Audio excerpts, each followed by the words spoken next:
Hello and welcome to Cardiff Animation Festival's Pinocchio Q&A. My name's Lauren Orme, I'm Festival Director of Cardiff Animation Festival.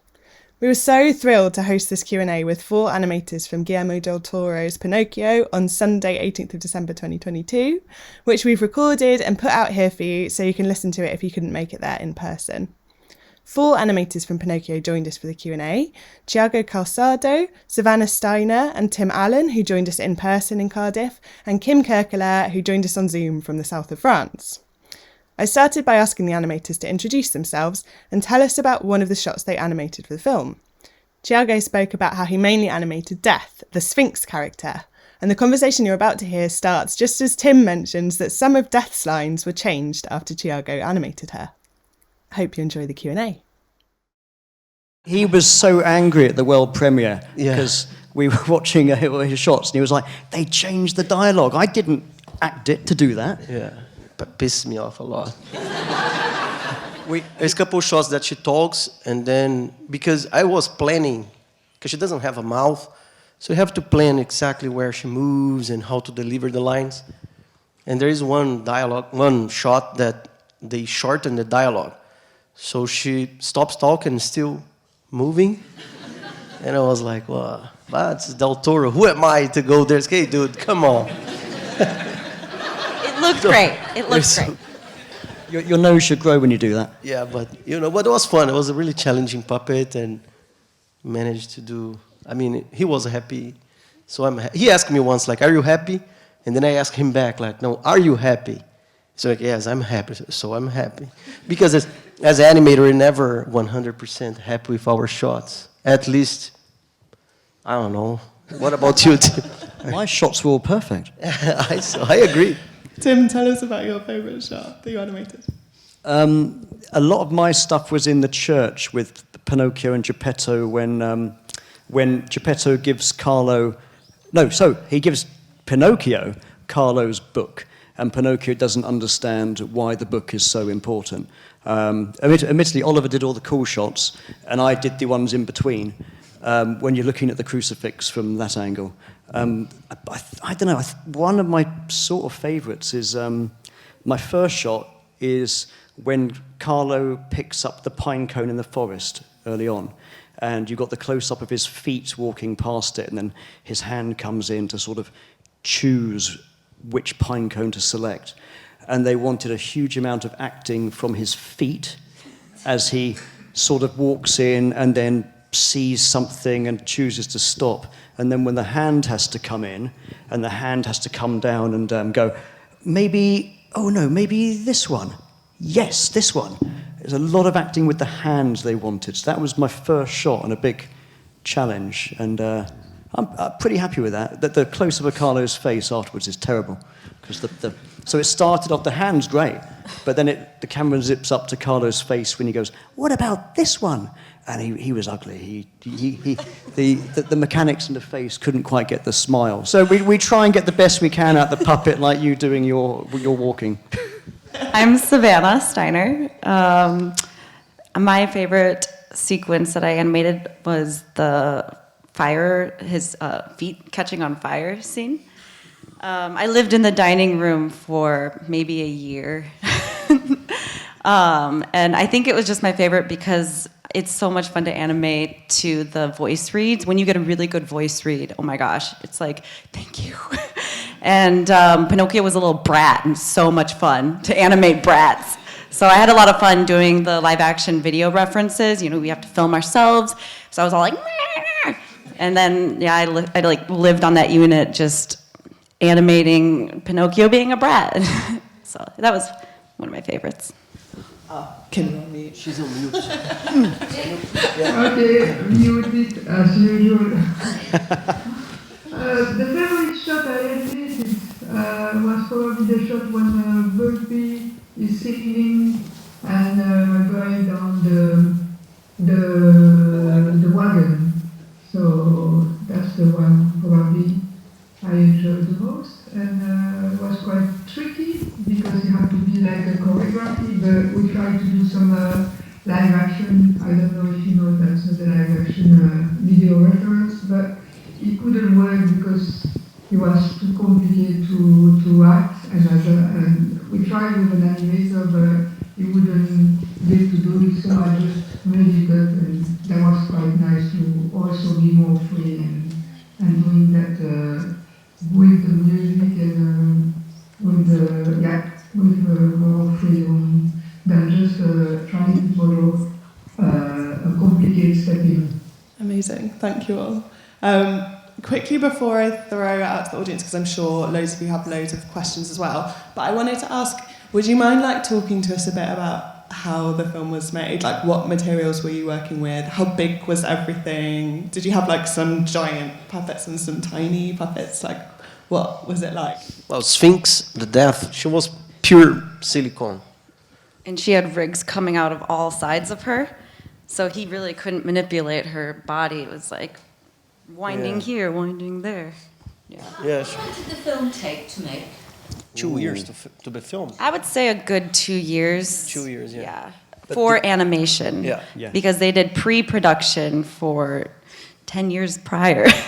I guess when the actual production started, it was maybe it 2 was years. a year and a half, 2-3 years before production. And production started a little bit before the pandemic. I remember hearing about the film in 2010 or 12. That they were trying to raise funding, and they did an animation test. Andy Biddle animated the animation test. But then a year or two later, you'd heard that they couldn't get the money and it's not going to happen.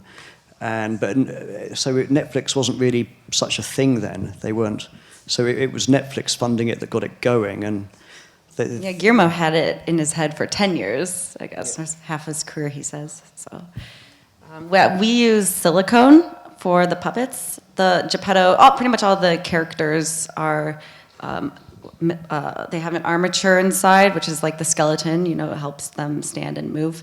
And then they're cast in silicone. So you have to make a mold, and you have to make a sculpt, and then you have to make a mold. And then you fill that mold with silicone, and then you cast it over the armature. And then their face mechanics all move by increments, so you can just boop, and then it stays, every time you take a picture to make his eyebrows raise. And we do a lot of the lip syncs with tools, and they have paddles in their mouths to change the expressions, and each head is different. The Geppetto has a little Allen keyhole in the top, so you twist it and his mouth opens. And Candlewick has them in his ears, so you twist them, he smiles.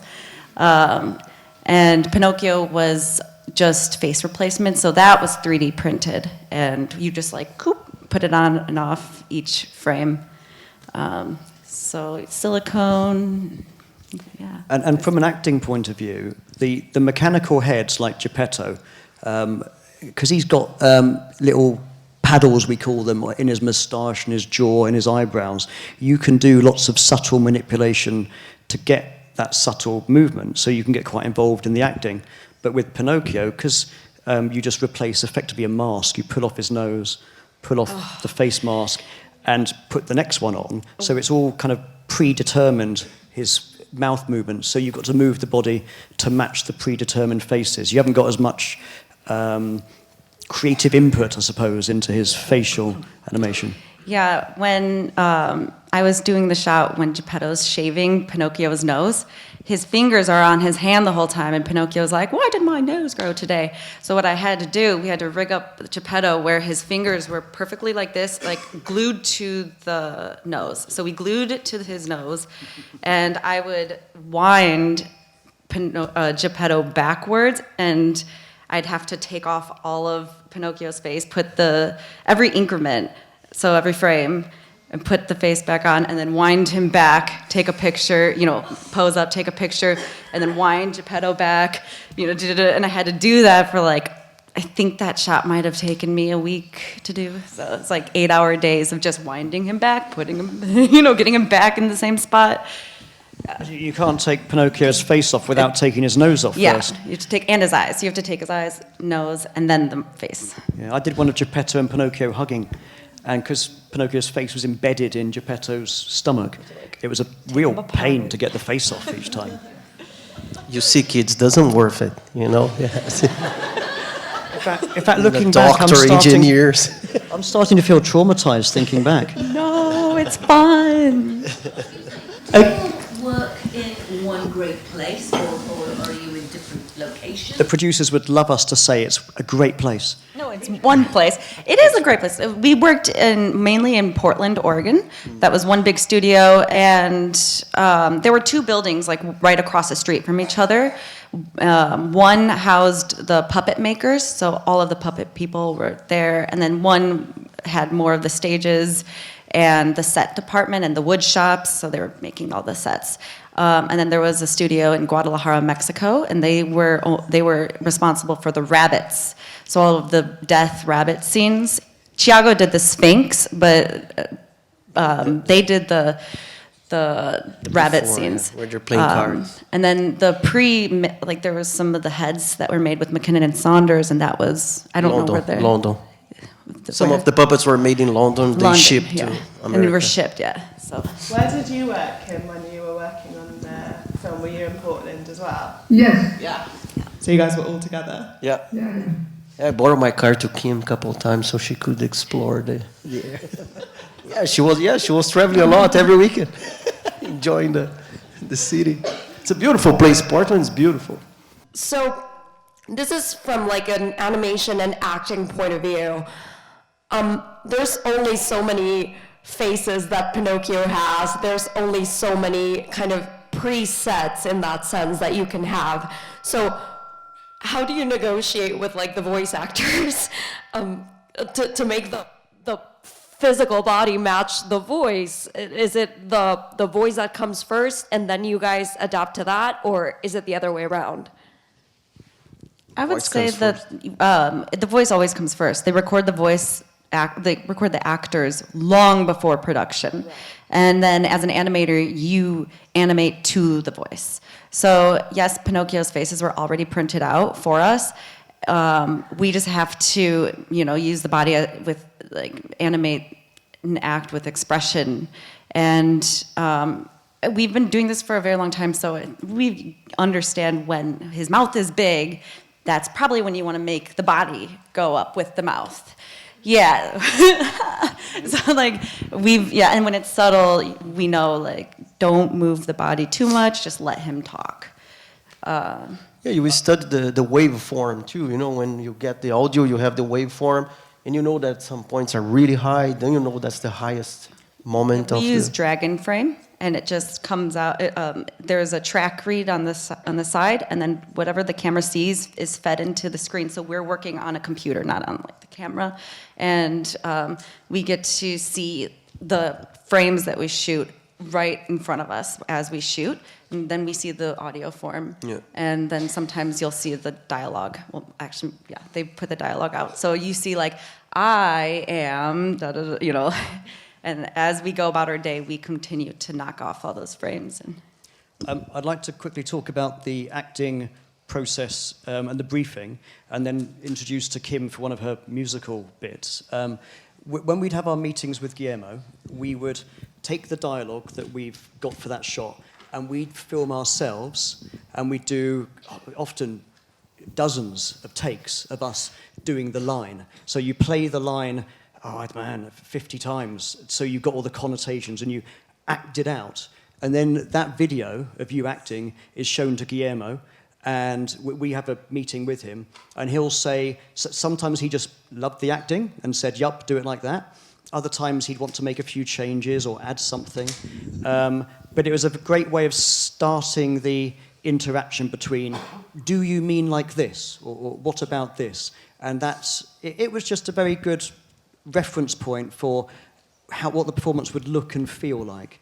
And to Kim, Kim did some of the stuff with Volpe at the circus when he's singing We Were a King Once, and she did some fantastic bits where he's got to perform to the music, and I'd just be curious to know how she structured that with Guillermo. And did she dance it out herself? I didn't dance. I'm so musician dancing, so I didn't do that. But I think it was more like working with different layers. So it's starting doing a blocking, doing a rough choreography. And I think an early development of that dance, those shots, it was only working with Mark and Brian. So I think once they were quite happy with the test and the blocking, they would talk to Guillermo. But we didn't talk much directly because it was such a big crew and so it was too many people. So on that one, I think I worked mostly with Marcus Sasson and Brian. And I did like two big blocking, so that's mostly animating on not really smooth every 4 frames or every 10 frames, it depends, just to make a bit of the rough choreography, the tempo, the stepping. The stepping were really complicated to get it right.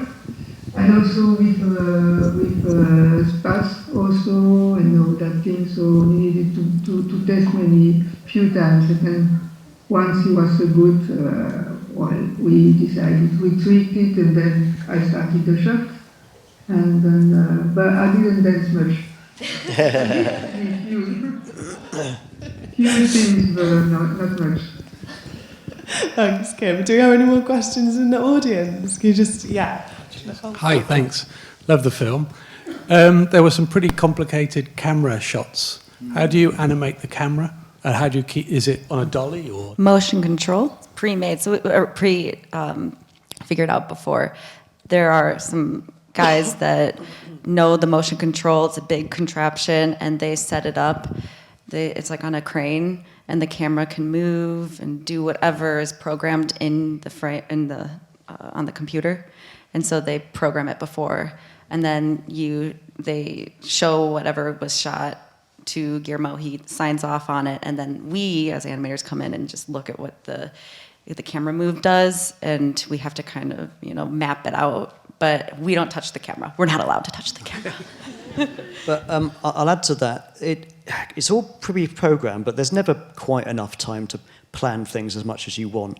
And I'll take Justin's shot, which is when Spazzatura, the monkey, is swinging into the circus, and he goes past the strongman lifting weights and knocks on Volpe's doors. One of the biggest, most complicated shots. And Justin was saying, because he hadn't been there for the rehearsals, you're trying to make Spazzatura move across the screen, and it's quite hard to predict sometimes. Are you getting ahead of the camera or too far behind?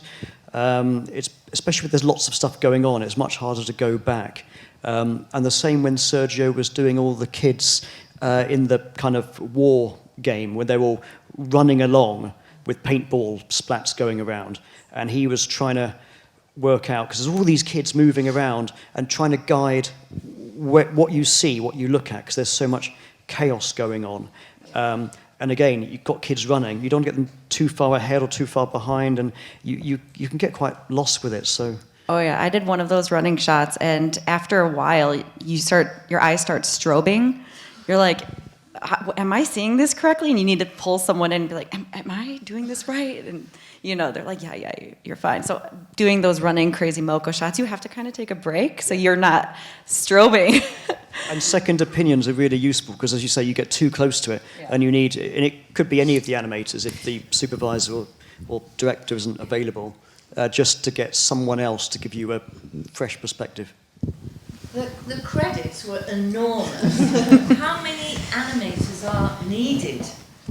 We started with like 20, I think, maybe a little less, and then they ramped up, and towards, I think middle of production, 30, and then towards the end, like the last push, we had up to like 40, 42. Some of the animators gave up and get miserable and go home. No, just kidding. We just have to, the final sprint. The final sprint, people come on for 3 months or 4 months. Some animators there did like 3 shots only. No, but it's true. I can name them. And a lot of those names are VFX. All that water that you see in the last part of the film, they're like 3 months each for rendering time and going through the various stages of the process. So to get all that stuff done for the premiere. How do they do the water? Is it Water CG. Computer generated, yeah. CG, yeah. But they need an army of people to do all that stuff. That's a very separate department to what we do. Yeah. Hi, I was just wondering, because Del Toro, in his other films, he's done a lot of sketchbook work before he's done his films. There's those massive sketchbooks for Pan's Labyrinth. And I was just wondering, with regards to the design of the puppets and everything, did he have was he very much involved in the pre-conceptual ideas of what the puppets would look like, or the overall film look like, etc.? Did you know anything about that at all? No, he's all in for every part of the process. He's really, like we say, a dirty hands director, because he has his hands everywhere on the project. No, because when you work with silicone, all the materials, your hands get dirty. Some directors never show up or never, but Guillermo is really into it. So he was on set? No. He wasn't on set at all? He visited twice or 3 times? A couple of times, yeah. And did an in-house directing, but he would direct us via Zoom. So he directed every shot, and all of us talked to him before we were doing a shot. Even if it was just a close-up and there was a blink, we still had to get directed and talk to him on Zoom. But he wasn't at the studio the whole time. Mark Gustafsson was. Yeah, we should say how wonderful Mark Gustafsson is. Mark is Mark's the best. He's a diamond. He's been directing stop motion since the mid-'80s. I met him on Fantastic Mr. Fox. He was animation director on that. And him and Guillermo are co-directors of the film.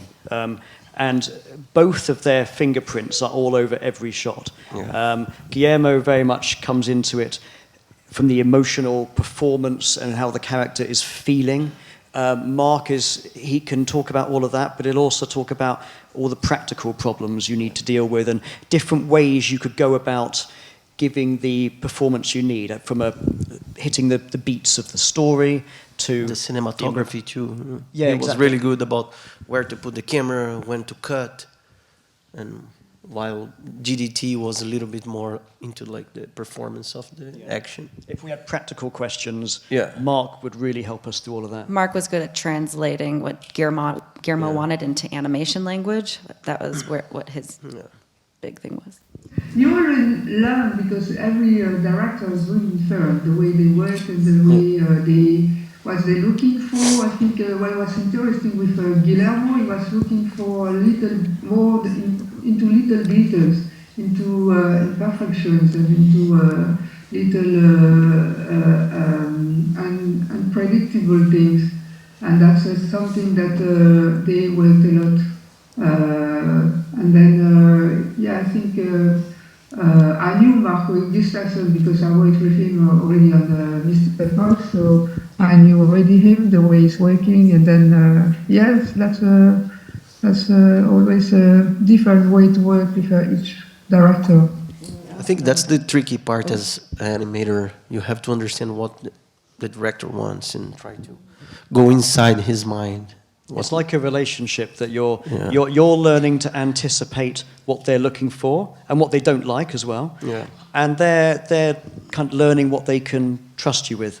So after quite a few months, you get to a stage whereby they kind of know you've got this, or there's something they don't need to tell you. Whereas to begin with, you're getting a lot of instruction to kind of get you in the right direction. It takes time. After a while, because you were doing death the whole time, no one else knew that puppet like you did. Yeah. So Thiago really was able to just... a couple of times I was like, you know what to do, go for it. And then I was super happy. It was the first time that I had so much freedom, like animating, no, do you know what to do, go for it. And then Mark come to my unit and was like, get out of here, did you hear? I'm just kidding. Hiya. I watched the 30-minute documentary after having watched it, which was amazing. Somebody mentioned that they weren't sure about how the character of the cricket might come out in the end. That was Mark. It was Mark. Were there any parts that you kind of, whilst you were animating, were unsure of, or any parts that exceeded your expectations? Well, understand. I'm going to say that, I came on fairly late, and my first stuff was with Carlo, and Carlo had famously had a lot of development issues with trying to... I mentioned about problems with his face. The mechanics, trying to do a cute kid's very difficult. So he'd been through a lot of development, and the Carlo I worked with was much better than some of the early versions as they tried to get this realistic look. The joke I made earlier was more about characters just look unnatural if the movement doesn't work very well and you're fighting that. So I did find Carlo hard to... And I hadn't had it as hard as others, whereas other characters like Pinocchio and Geppetto had been developed really well by the time I got there. I think you're many shots this time.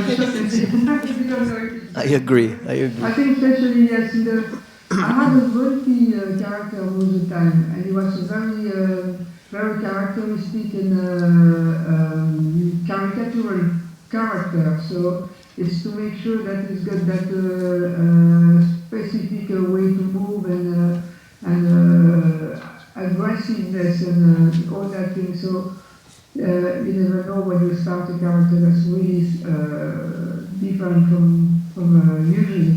So yeah, I don't have a specific example, but it's always, especially when you have a big camera moves, always camera moves, and then complicated tricks. So you're never sure it's going to work until you do it, and it has to work. And I'll add to that. When you first start animating a character, whichever one it is, you don't know that personality that well yet. So my first Geppetto shots, when he's telling Carlo that the pine cone's got a missing bit, I look at that now and I cringe a bit because it doesn't quite feel like Geppetto to me. I was still getting to know the puppet, getting to know his personality. And then later on, I was just having fun with him because I knew the parameters of what you do and don't do. And it just felt you got to know the character and it's more enjoyable. So it takes months to get used to a character for the first time.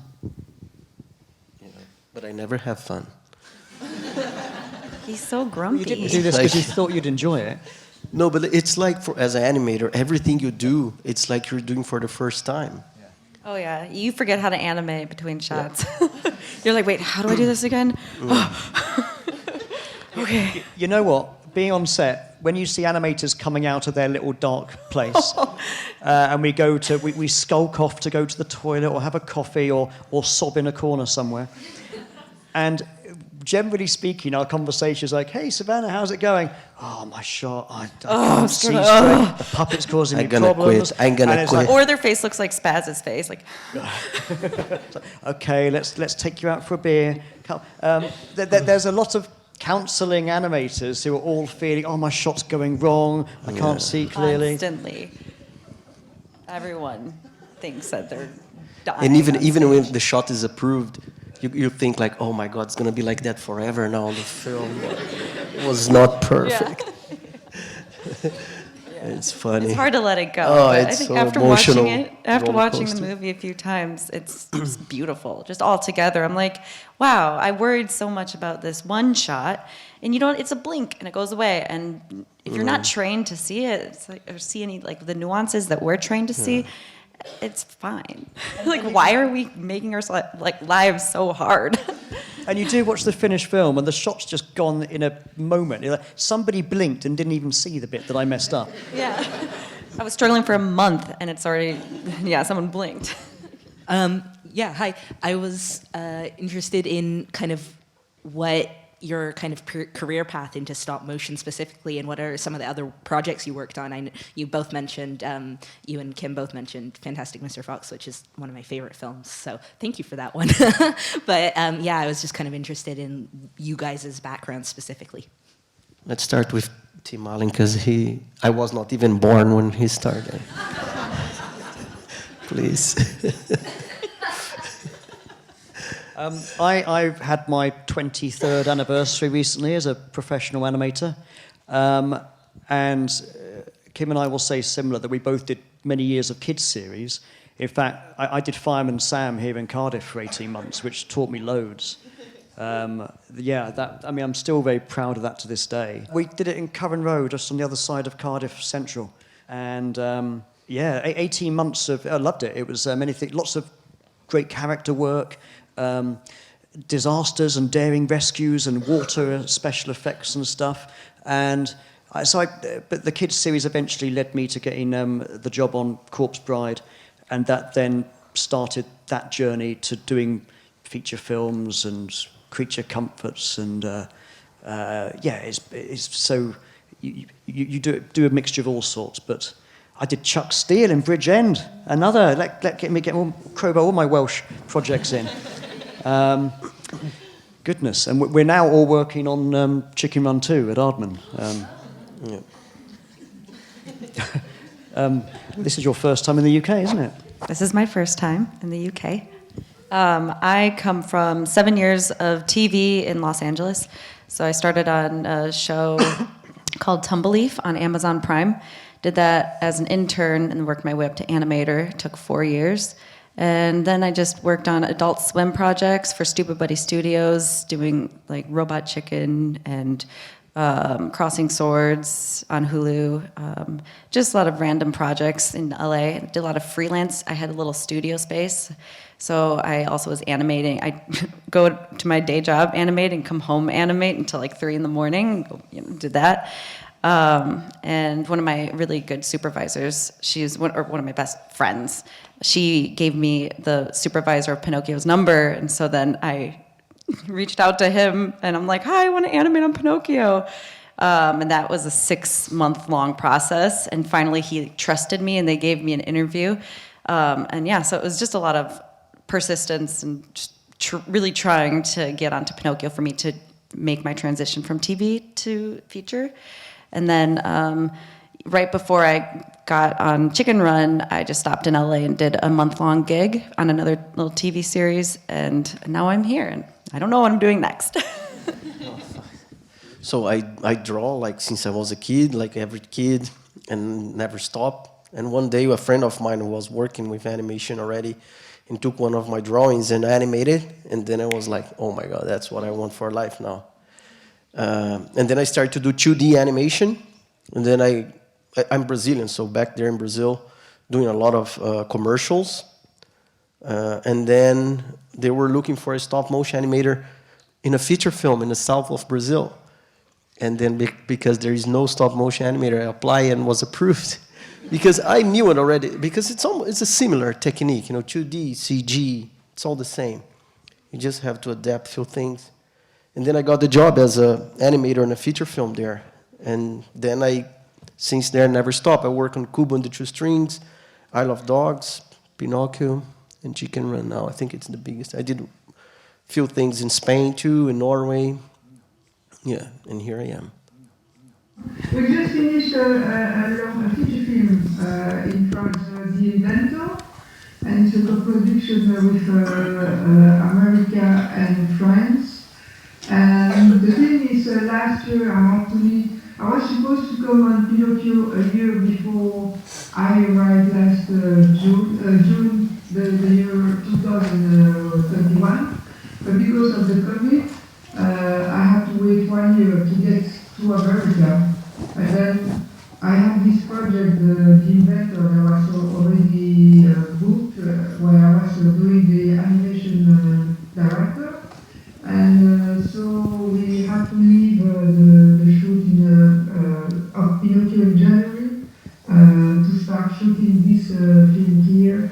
And actually, I finished on Friday in Pinocchio. I took the plane on Saturday. On Sunday, I landed in France, and on Monday, I was working on this project. And this Friday, we had our wrap party. So that was a very, very nice and busy time. I had an animator from Pinocchio 2, Seta, and then animator from all over the world also. Not all over, because we had a limited budget from Spain, from England, from Bulgaria, from France. So it was, we were really happy. We finished yesterday, and I think now I'm going to sleep. Kim worked on the original Chicken Run. Yeah. Are they all working on Chicken Run now? Yeah. Okay. Yeah, it was in 2000, a while ago. Yeah. This one's much more complicated, Kim. We need Yeah, you. but that last one, we shot on 35 millimeter. We had all on pencil. We had like a really grainy testing with a viewfinder. So the video camera would go black and white. I think it was black and white through the viewfinder. So it was a very, I think maybe now it's more complicated technically, but at that time we were shooting with like almost blind sometimes because it was We're spoiled now. on film. She's saying that we're... We had the rushes and we were really scared because when you have the rushes, once it's shut, it's smooth. Now with driving frame and all the technology, the digital technology, you can be sure that what you're doing is correct and you don't have any problem or anything. And also it's much easier to correct some reading things, or to patch, like we say, we redo a little part of animation when something not working completely. When we were shooting on film, it was amazing. I'm so happy I had I did a film in a film because it's so different. And it's probably the last film, the only, I think, feature film and maybe last film on the 35 millimeter. And I'll add to that because I started in the late 90s when it was still film, and what they would do on Chicken Run and on commercials, younger people here will be used to digital phones and digital video. Of course, go back 15, 16 years ago, you'd have to send your photos off to the lab to get them developed, and they'd come back maybe days later. But with shooting on film back in the 90s, there wasn't any film development places in Bristol, so it's not overnight ones. So they'd finish filming on a film reel. That film would be collected by a courier, and it would be biked all the way on motorbike to West London, colour or something, and it would be developed overnight in the laboratory. A courier would then bring the developed rushes all the way back by motorbike from London to Bristol first thing in the morning. And then all the crew would go into a very dark room to watch it on what was called a Steenbeck. It would play your big film reel onto a teeny little screen, and then you could see whether your shot was good enough and approved, and hopefully that no one had left the lens cap on. And then they could strike the set. But imagine the cost of biking it every day to be developed overnight in the lab. That's what they were doing on the first Chicken Run. Hi, this is like the third time I've seen the movie. It's amazing. But I'm an animation student, and I was just wondering, what's your biggest advice to students trying to get into the industry now? Like, what would you wish you'd known? Oh, if I could say something from myself when I started, like keep working on my own projects, develop my own style. I think that's important too. It's nice to work on these big features, but I'm trying to go back now and find my style again, because working for the others for so many years, you kind of lost. And I think now I'm missing that. I want to do my own stuff now, and I'm still trying to find my style again. And being something more technical, like if you want to be an animator and want to build a reel to try to get a job in a studio, I would start with a walk cycle, a dialogue shot, and an action shot. With these three shots, like you're going to show your skills, like acting or like physics. And walk cycle is usually the first thing they ask you to do when you go to a studio. That's it. Yeah, persistence. If you really want to get into a studio, I had like one little film that I made, and that was it. And I was up against 7 other people that came fresh from animation colleges. I didn't have any proper animation training, and I emailed and knocked on that door so many times. It took 6 months to get. This isn't Pinocchio. This is being an intern. I just wanted to be an intern. Like, I will wash your toilets, like, please. I just want to learn animation. And they saw that I was very persistent, and so they offered me that job in LA. I too was cleaning toilets whilst contacting companies, originally in Cardiff and Bristol, trying to get bits of work experience, whatever I could. I would say it's an ongoing thing, but trying to get involved. Now, whether that's coming up to, well, trying to get involved in a festival as a runner, or trying to work on a friend's short film, or go to any studio you can to get that work experience and clean the fridge or clean the toilets, or come up to animators at a festival and offer to buy them a beer. I directed a Barbie series in LA, and I was needing animators, so I went on Instagram. And I just was like, all right, anybody in LA that has some animation? I didn't even care what it looked like. I just wanted somebody who I felt like I could teach them. And there's this one girl, and she had okay stuff. It wasn't amazing. Like, I don't think a normal studio would have hired her. She would have needed a lot more training. But I did it was like a small little gig, and I just needed someone real quick. And she came in so excited. And learned so fast, and now she's so great and working on Robot Chicken, and all those TV series in LA, and she's killing it. So post online, in where the magic is happening, where animators are gathering. Try to find places. You have to network, and networking is how I got onto Pinocchio. I've got something to add, but I just want to check if Kim has some words of wisdom for getting going. I think for animator, I think the best, I always say that the best school for animator to learn animation is to work on series, because you can be fast, you learn to be fast, you can make some mistakes, and you can try things, so it's the best way to start with animation, so yeah. We do a lot of shots and many shots, and it's not like a big deal if there is something that doesn't work well, because it's easy for an animator to lose confidence, and if you lose confidence, it's very difficult to get to animate. So I think series is the best way to learn to be confident and to learn animation. The thing that I wanted to add is that everyone's story about how they got started is different. So you can't really take mine or any of our examples and try to replicate that.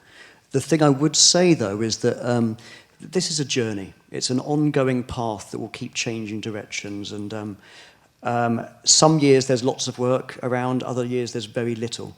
So you'll go through... if you have successes, you're also then going to have dry spells and failures, and that's all part of the path and the journey. There isn't really a moment where you go, aha, I'm now an established animator, I've done it. It's a thing where very slowly you get a little bit more experience and a little bit more experience. You're trying to create opportunities, and you can't, that's why I said about being run on a festival, trying to do work experience, coming up to us later and having a chat. Most of these opportunities will go nowhere, but you're trying to keep, some of them will come on to something else. And slowly, by getting to know people and getting involved, you're starting to build relationships, and you... through the word of mouth, you'll start to hear, oh, there's a project coming up soon at this company. That's the person to contact, or someone might recommend you. I mean, we in particular have done many different projects together. Unfortunately. Yeah, you can't get rid of each other. But you build different friendships with different people just by getting involved. So, and even the bad experiences are something to learn from as well. So keep plugging away at it, because it can be a very slow up and down journey, but seeing it as a journey that has no end point. And you never know who you are talking to. I would say, you never know who might know somebody who can get you a job.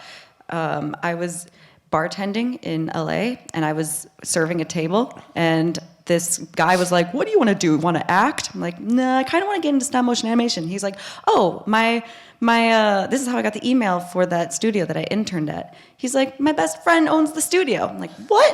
Classic Hollywood story. Literally, just talk, like people that don't know you want to help you the most. So talk about what you want to do.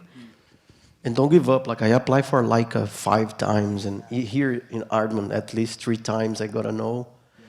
Until the stars align, it's like, now it's your chance. And then once you're there, it was not even me who said that, but the guy who wrote Coraline. Like, be good to work with, like a nice person to work with, be one of the best ones, and deliver on time. But pick up 2 only, you know? You don't have to be the greatest, but if you're nice to work with and deliver on time, you get the job.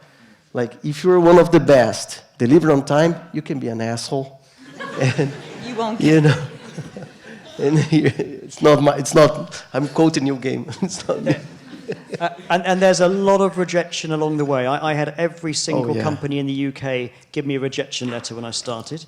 And I had to tell myself, all right, now wasn't the right time. I got rejected by Corpse Bride twice, 2 different showreels, and my 3rd one got me audition. You'll have you probably have more failures than successes on the way. So get as many wins and losses as you can. Collect mistakes, you're not going to get everything right, and that's absolutely fine. That's all part of, okay, that was a bit too much, or that was a bit too little, and you're trying to find that sweet spot about getting your porridge just right. But you'll never get everything just right, so that's absolutely fine. But by keep trying to plug away, get involved, create opportunities, a lot of it will go nowhere, but the more you keep plugging away, some of those things will hit. Yeah. They'll go somewhere. Consistency. Thank you all so much. I think that's really nice advice, Dan. A tiny bit of housekeeping before we wrap it up. There's about to be a QR code that's going to come on screen, which is going to ask you for your feedback. If you can scan that and spend like 1 minute giving us feedback, it helps us so much. So if you want to give us a favour now, that would be amazing. But for now, please can you all join me in giving a massive thank you to Team